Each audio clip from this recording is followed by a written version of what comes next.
And Captain Chesley Sullenberger is back with us. Good morning again. This crash looks horrible. I mean, the pictures of the burnout plane are terrifying. But why? So how did so many people escape?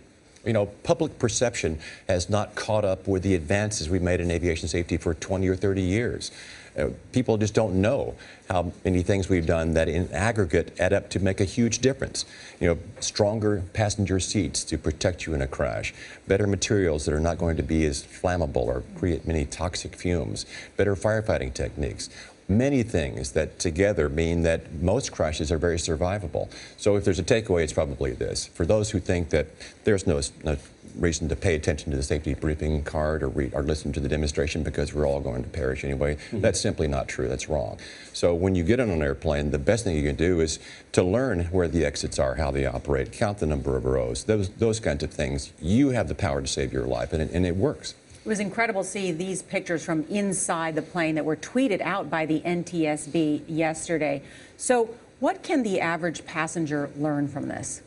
Well, your chances are actually very good in a crash like this, where the total energy is not huge.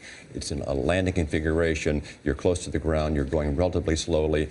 The airplane structure is strong enough to protect you long enough that you can evacuate. And yet, Anna Werner reported that some of the injuries include spinal cord injuries, some paralysis. They obviously hit hard, but these 16G seats kept them from being injured more than they were.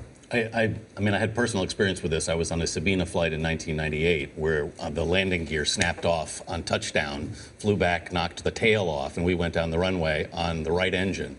And what struck me most was that the crew was, as soon as we stopped, and we did stop mercifully, the crew was right on it. The chutes were down. We were out in, it was the most terrifying 45 seconds of my life, but we all survived. Yes, and airplanes are certified. They're designed and tested to make sure that everyone can be evacuated in 90 seconds in a darkened hangar with only half the exits usable. So the cabin crew are very important. They constantly train and prepare for your safety, but it's your responsibility to know how to save your life. What was your biggest fear when you heard about this crash? Well, of course, that the toll would be much higher than it is. But it appears as though they were able to evacuate before the fire became so severe, and that was a critical component to get the airplane emptied very quickly. And the cabin crew, of course, is critical to do that.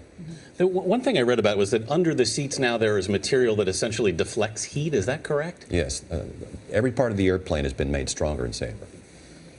Wow. Just amazing. Captain Chesley Sullenberger, good to see you. Thank you so much. Thank you, Nora. Great to have you here.